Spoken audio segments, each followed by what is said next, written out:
Salut les amis, j'espère que vous allez bien et j'espère aussi que vous vous êtes régalés devant la dernière Coupe d'Afrique des Nations, donc la pire Coupe d'Afrique des Nations de l'histoire, paraît-il, avec l'une des pires finales qu'on ait jamais vues.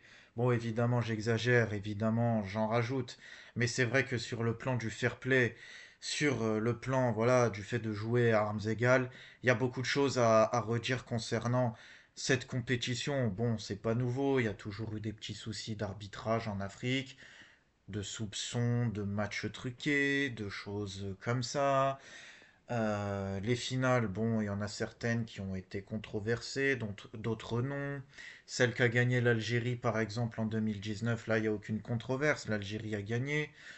La victoire du Sénégal, bravo au Sénégal, il n'y a rien à redire, mais là où il y a à redire, c'est concernant l'arbitrage, parce que oui, les Sénégalais, ils ont joué contre l'équipe du Maroc, mais ils ont joué aussi contre l'arbitre, il faut le dire. Donc, oui, les amis, je vais parler, vous l'avez compris, je vais parler justement de la dernière Coupe d'Afrique des Nations, un peu des enjeux politiques, de quelques matchs comme ça qui m'ont marqué.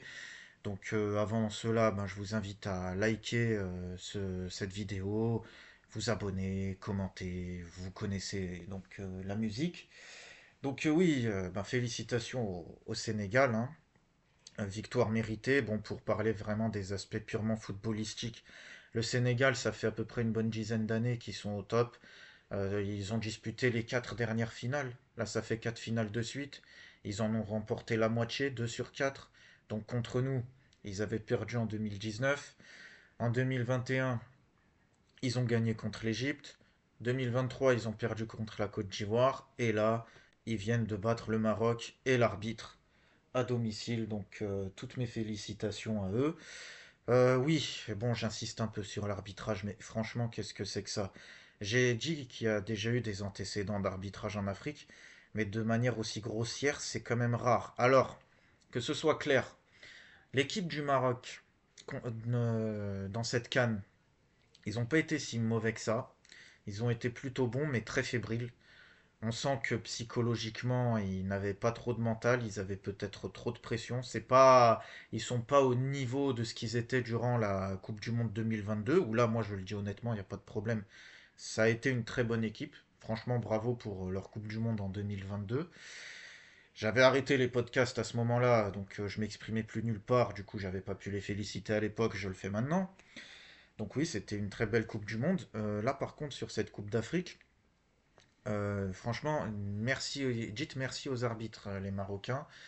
Même si bon, je pense que même sans défaut d'arbitrage, vous seriez quand même venu, votre équipe serait quand même venue à bout du Mali et je sais plus si c'était le Zimbabwe, je crois, où vous avez eu un penalty et pas eux. Bref, mais quand même, vous avez eu des facilités, vous avez toujours joué dans le même stade, ou quasiment toujours. Voilà, il y a eu quand même de très bonnes conditions pour avantager l'équipe du Maroc tout au long de cette Coupe d'Afrique. Maintenant, la finale, je trouve que footballistiquement parlant, c'était quand même un bon match. C'était un bon match. C'était une bonne finale. En règle générale, les finales de Coupe d'Afrique, c'est très fermé. Là, je trouve que ça jouait quand même. Les deux équipes se montraient dangereuses, mais dans le jeu, il y avait quand même un avantage au Sénégal. Et ça, je l'ai vu assez tôt dans le match. Les tirs cadrés, ils sont sénégalais.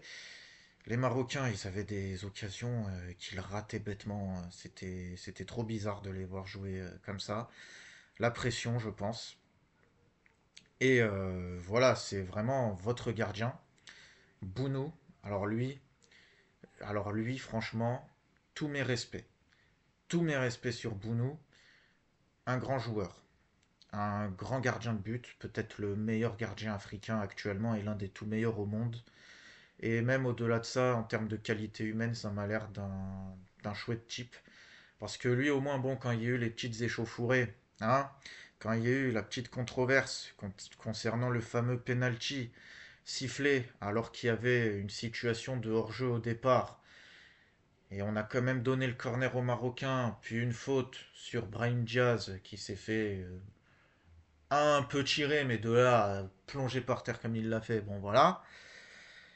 Sachant qu'il y a eu un but refusé juste avant au Sénégalais pour une faute sur Hakimi. Alors que c'est Hakimi qui est allé au duel contre le joueur sénégalais qui a mis la tête.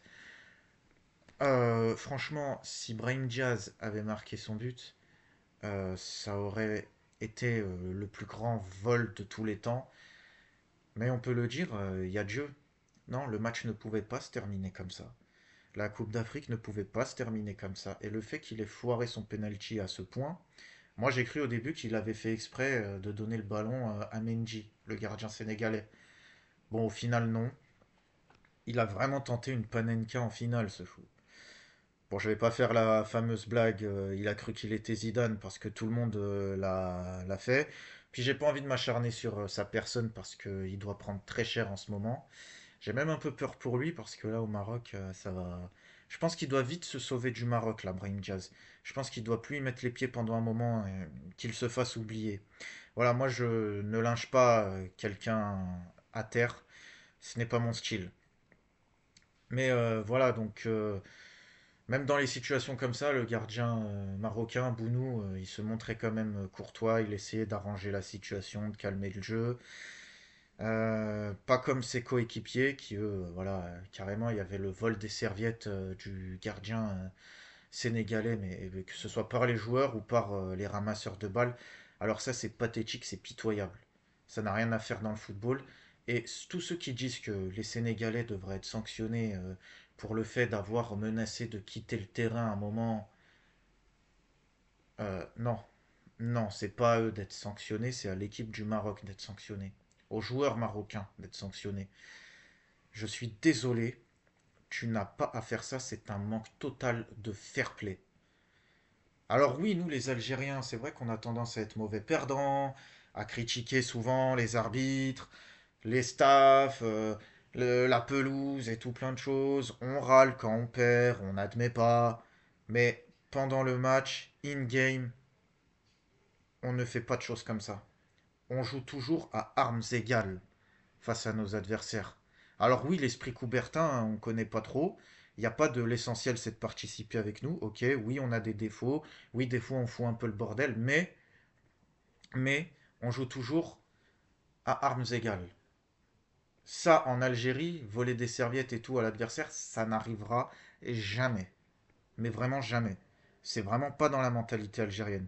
Et je dis pas ça par comparaison douteuse avec le Maroc, sachant que bon, en termes de comparaison douteuse, je ne sais pas si vous avez vu les dernières vidéos de iShow Speed, là, l'influenceur là, américain, et qui a visité d'abord l'Algérie, puis qui est allé au Maroc.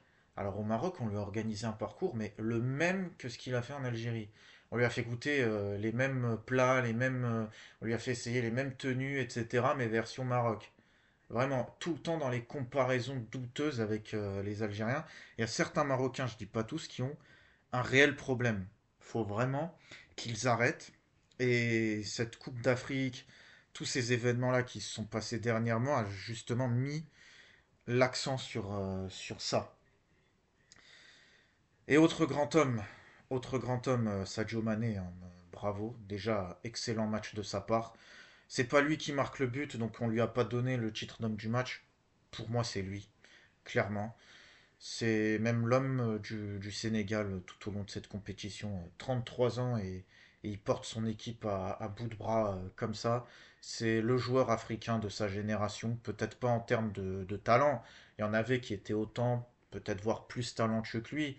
Mohamed Salah, Riyad Mahrez. Mais en termes de constance, en termes de mental, c'est lui qui a duré le plus longtemps. Salah n'est plus aussi décisif que ça avec l'équipe d'Égypte. Bon, Riyad Mahrez, on va même pas en parler parce que sinon, voilà, je vais pleurer en direct, là, en podcast. Et ce n'est pas le but. Et donc, bravo à Sadio Mané qui a dit à ses coéquipiers au moment où ils allaient partir, on continue le match, on va se battre comme des hommes. Ben, ça a payé. Il y a une justice. Il y a Dieu. Le penalty n'est pas passé. Ils ont joué les prolongations et ils ont marqué un très beau but.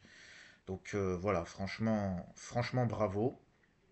Bravo à Sadio Mané.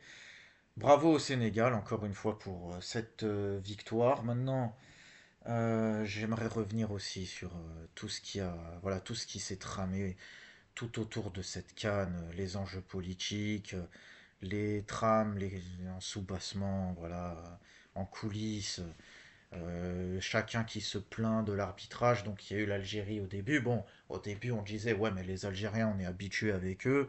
Il y a eu l'autre gros là, Ménès là, celui qui est accusé d'attouchement, d'agression sexuelle et tout ça là, qui a dit que voilà, il y avait pas main contre le Nigeria, etc.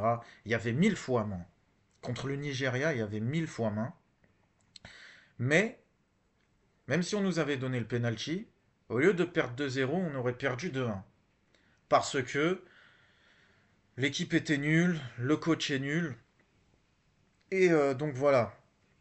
Et je vais y revenir après. Mais au début, il n'y avait que l'Algérie. Puis petit à petit, les langues se sont déliées. Le Nigeria aussi s'est mis à se plaindre de l'arbitrage.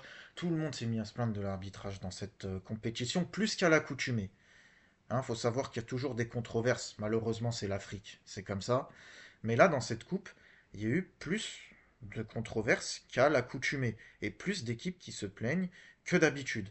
Donc voilà, il y a vraiment quelque chose à régler. Et chaque fédération essaye de détourner l'attention, de se plaindre d'un adversaire pour justement que les ressortissants de ce pays ne pointent pas les causes internes au pays. Donc là, il y a la fédération marocaine qui porte plainte contre l'équipe du Sénégal qui a voulu quitter le terrain. Bon, au final, ils l'ont pas quitté, donc de quoi tu te plains? Occupe-toi de tes joueurs qui volent des serviettes. Voilà, tout ça pour ne pas voilà, focaliser l'attention sur leurs propres défauts à eux et détourner l'attention de leur peuple vis-à-vis de l'extérieur et non pas des problèmes internes. Bon, ça c'est comme en Algérie, je vais être honnête là-dessus. La fédération algérienne qui porte plainte contre la Coupe d'Afrique et tout ça par rapport à l'arbitrage. Alors oui, il y a sans doute eu des problèmes, il n'y a pas de souci, mais n'oublie pas que le Nigeria de toute façon nous dominait dans le jeu. On a galéré contre le, le Congo. On a mis un but de nulle part à la 119e minute. Le Congo, c'est le niveau minimum en Coupe du Monde. C'est le plus bas niveau. On a galéré à les battre. Et le Nigeria, c'est le niveau juste moyen en Coupe du Monde. Ils ont joué contre nous, on a l'impression que c'était le Brésil 70. Donc à un moment donné, la fédération, voyez qui vous avez placé comme coach. Hein, voyez les joueurs qu'il fait jouer alors qu'on a un vivier. On a tout un vivier, je ne vais pas citer tous les joueurs. Maza, Moussa, Kebal, Amourak, tu fais jouer en faux neuf alors qu'il faut le mettre sur le côté gauche. Bref, voilà, je vais passer outre tous ces détails-là. Voilà, pour une fois, on n'a pas que des joueurs qui jouent en deuxième ou troisième division et qui sont venus jouer en équipe d'Algérie par dépit parce qu'ils n'ont pas pu avoir l'équipe de France. Non, là, on a des joueurs de Ligue 1, de Bundesliga, de Première Ligue anglaise. On a des talents comme ça, encore très jeunes, tu vois, des diamants bruts et tu les mets sur le banc. Bon, bref, vas-y, c'est pas grave. Allez, on va passer outre. On va laisser Petkovic sur le banc quelques mois. On va se faire rétamer en Coupe du Monde. Et puis voilà. Bon, cela dit, l'un n'empêche pas l'autre.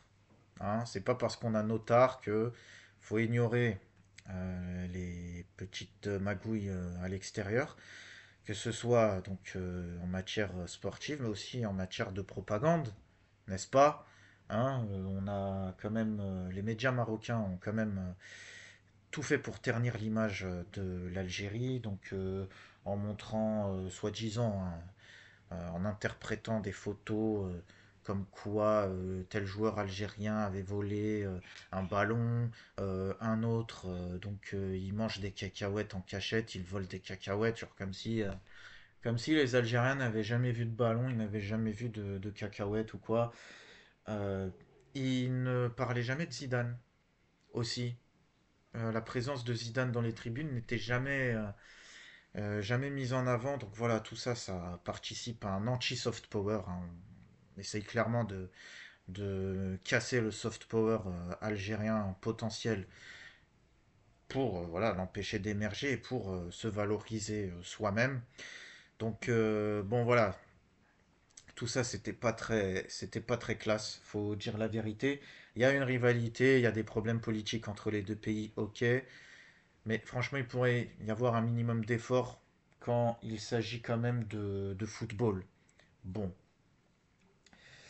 donc maintenant il y a un point que je voulais aborder, voilà, qui doit être spécifique à l'Algérie, et j'ai remarqué, et ça a tendance à m'énerver, j'ai remarqué qu'il y avait une genre de fracture au sein des influenceurs, des penseurs algériens, notamment sur YouTube, sur les réseaux où je vais, Twitter notamment. Au passage, je te mets le lien de mon Twitter en commentaire épinglé. Tu auras aussi le lien de ma dernière vidéo sur mon autre chaîne, Samus Max Invest. Donc c'est une chaîne d'investissement en crypto-monnaie et bourse. Donc je te laisse, après l'écoute de ce podcast, je te laisse me retrouver sur mes autres réseaux. Mais voilà, pour en revenir à ce que je disais, euh, dans les réseaux où je me balade, je vois qu'il y a une fracture entre les Algériens. Donc d'un côté, ceux qui sont qualifiés de Hawaïstes, donc ceux qui effectivement voient nos tares internes, mais par contre, dès que tu leur parles, voilà, de guerre médiatique, de propagande des médias marocains contre l'Algérie, là c'est tout de suite, non mais fitna, non tu peux pas dire ça, c'est de la fitna. Et d'un autre côté, il y a on va dire, les watanistes, qui eux ne veulent pas entendre parler de ce qui ne va pas à l'intérieur de l'Algérie. Par contre, oui, ce qui se passe à l'extérieur, là ils en parlent. Ah, le Maroc, la corruption en Afrique, les problèmes d'arbitrage et tout, là ils y vont. Les gars, encore une fois, l'un n'empêche pas l'autre. Ce n'est pas parce qu'il y a des problèmes externes qu'il n'y a pas de problème interne et vice-versa. Et il faut être capable de parler de tout et ne pas essayer d'être dans une forme de démagogie et d'essayer de plaire à tel ou tel public. On n'en a rien à foutre. Voilà. L'Algérien, normalement, il s'en fout de plaire ou de ne pas plaire. Avoir du soft power, c'est fait pour se valoriser soi-même. C'est pas dans le but de plaire gratuitement. Ce n'est pas nous qui souhaitons plaire à un tel ou un tel. Voilà. Donc ça c'est dit aussi. Ouais. Autre exemple de la propagande marocaine. Enfin, vraiment, il y a une chose que j'ai pas compris, c'est concernant l'arrestation de certains Algériens. Je pense notamment à un jeune influenceur, Raouf, je crois qu'il s'appelle le petit. C'est un adolescent encore. Il a fait une petite blague pipi caca au stade. Il a renversé du soda, je crois. Ou quelqu'un avait renversé du soda. Et puis il a dit un truc du genre: ah, je me suis pissé dessus, regardez, en montrant la flotte qu'il y avait par terre. Ils l'ont foutu en tôle pour ça. Je crois qu'il est écopé de 3 mois de prison. Alors quand les touristes européens, occidentaux, etc., vont là-bas chez vous pour profiter de la misère, hein, pour se taper des PUTES, pour parfois même faire de la PDOPH, etc. Hein, vous m'avez compris, hein, abuser d'enfants et ainsi de suite. Là, il se passe rien. Le roi a même déjà gracié des touristes pédophiles. Enfin, bon, j'ai dit le mot, bon, on s'en fout. Le roi a même déjà gracié des touristes pédos. Bon, là par contre, quand c'est les Algériens, le traitement est tout de suite beaucoup plus dur. Il y a eu des journalistes qui ont été enfermés dans une pièce et pendant X temps. Il y a eu, enfin, il s'est passé tout plein de choses. Euh, Ce n'est pas normal et les Algériens n'auraient jamais fait ça par contre. T'organises un événement sportif médiatique ou quoi en Algérie et tu fais venir des Marocains, les Marocains ne seraient pas traités comme ça. Ça, je l'affirme sans trembler, sans aucun doute. Donc voilà, encore une fois, c'est pas très classe. Évidemment, j'amalgame pas tous les Marocains, parce que oui, là aussi, il y a à redire. J'en vois beaucoup s'énerver, voilà, dire qu'ils ne parleront plus jamais aux Marocains, et ainsi de suite. Bon, Tranquille les gars, on se calme. Ça reste du football, même si tout est politique. Et non, c'est pas tous les Marocains qui ont été à ce point hostiles envers les Algériens. C'est essentiellement les médias marocains. Après, oui, tu peux trouver des extrémistes comme ça parmi la population. Il y en a qui, on a vu des supporters marocains se filmer en train d'exulter quand l'Algérie s'est fait éliminer. Hein, on sait que oui, oui, il y en a certains qui nous sont hostiles, mais c'est pas leur cas à tous. Tranquille. Et puis maintenant, s'il y a des cons, bah, écoutez, qu'est-ce que vous voulez y faire? En tout cas, moi je parle avant tout politique, traitement médiatique, etc. Les peuples, bah écoutez, s'il y a certains peuples qui se complaisent dans la médiocrité, bah, c'est leur problème. Et voilà, donc merci d'avoir écouté jusqu'à maintenant. Donc encore une fois, n'hésitez pas à liker, commenter, n'hésitez pas à me dire votre avis, que vous soyez d'accord ou pas. Abonnez-vous à ma chaîne, Samus Maximus, à mon autre chaîne, Samus Max Invest.